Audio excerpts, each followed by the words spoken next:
Salut, aujourd'hui on parle des logiciels de montage. On va essayer de trouver quel est le meilleur logiciel de montage, même si ça reste bien évidemment subjectif et qu'il y a forcément des logiciels que quelqu'un va trouver excellents et que moi par exemple je vais trouver très nul. On va commencer par le premier logiciel. Enfin, le logiciel d'abord dont on va juste pas parler, c'est Movie Maker. Juste, faut pas l'utiliser. Voilà, c'est un logiciel qui est pas fait pour faire du montage vidéo pour que ça soit upload sur YouTube. C'est juste ça. Limite même des films de famille, on fait pas ça. On fait pas avec le Movie Maker. Donc voilà. Donc on va passer au premier vrai logiciel de montage. À un logiciel de montage qui est gratuit pour le coup. Et il s'agit de Shootcut. Alors vous avez peut-être jamais entendu parler parce que c'est un logiciel qui n'est pas forcément très connu. C'est un logiciel donc comme je le disais qui est gratuit, mais il manque des fonctionnalités, même si les fonctionnalités sont quand même bien plus avancées que Movie Maker. Là, l'interface est un peu foncée, donc voilà, ça fait pas trop mal aux yeux, mais c'est pas non plus une très belle interface comme des logiciels comme Premiere Pro dont on va parler juste après, mais ça reste une interface assez correcte. On va donc passer au deuxième. Il s'agit donc de iMovie et le principal désavantage, c'est qu'il est disponible que sur macOS. Et du coup, il y a un espèce d'avantage qui est fourni avec, c'est que iMovie est disponible sur iPhone également. Alors, c'est peut-être un avantage.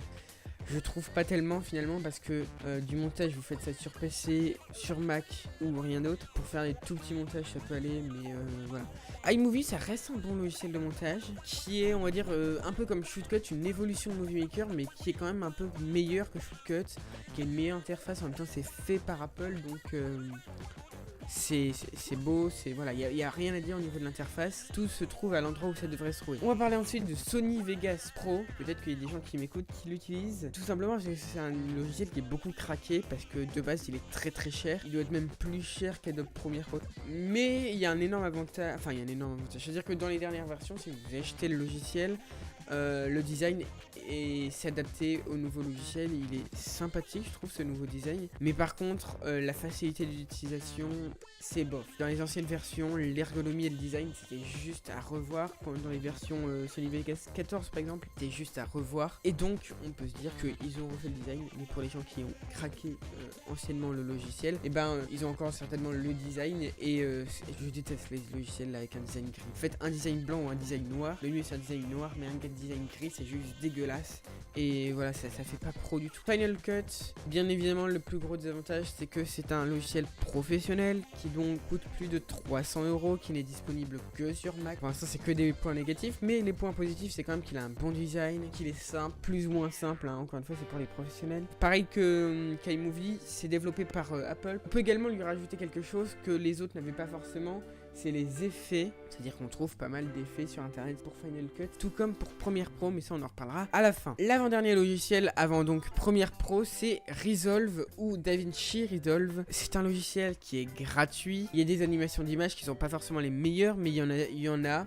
Il y a de l'étalonnage avancé, tout simplement parce que le logiciel était au départ conçu quasiment que pour ça. Pour les effets spéciaux, un peu à la manière d'After Effects, on a un logiciel qui est fait pour ça, qui est également gratuit, qui s'appelle Fusion. Donc pour l'instant, il n'y a que des points positifs et vous me direz, bah du coup, il n'y a pas de points négatifs. Si, il en a quand même. Il y a un petit manque d'effets intégrés. Alors, je me suis pas vraiment penché sur les effets à télécharger, etc. Mais les effets intégrés, ça a été refait il n'y a pas très longtemps. Quand je parle d'effets intégrés, quand vous regardez tout ce qu'a After Effects, il n'y a rien à dire. En comparant avec Premiere Pro, Resolve a des bons effets, a des effets de texte très intéressants. T'as des effets qu'il n'y a pas sur Premiere Pro que j'aime beaucoup. C'est tout ce que j'avais à dire sur DaVinci Resolve.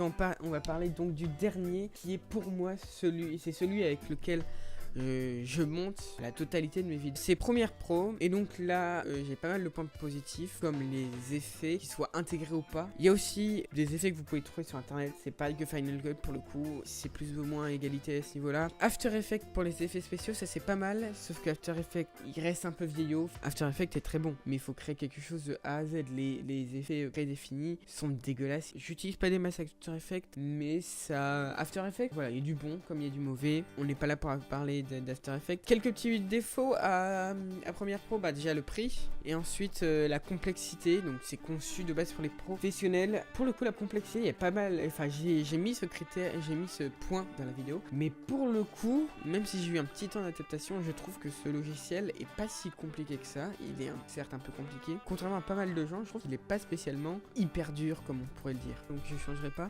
Donc vraiment, si vous voulez craquer un logiciel, c'est Premiere Pro. Si vous avez les moyens d'acheter un logiciel, si vous préférez acheter un logiciel, je vous conseille Final Cut. Si vous préférez le louer, je vous conseille Premiere Pro. Si vous voulez un logiciel gratuit, ce sera DaVinci Resolve pour moi. On va dire les trois grands bannis, ça va être Movie Maker, Shootcut et Sony Vegas Pro, que je n'aime pas trop, c'est-à-dire que j'ai monté dessus pendant un moment avec Sony Vegas Pro. Tous les autres sont des très bons logiciels de montage. J'espère que ça vous aura éclairé. Bien évidemment, je n'ai pas parlé de logiciels de montage moins connus ou de logiciels de montage comme Avid que je ne connais presque pas ou pas du tout. Je vous dis à bientôt, on se retrouve assez vite, j'espère. Au revoir.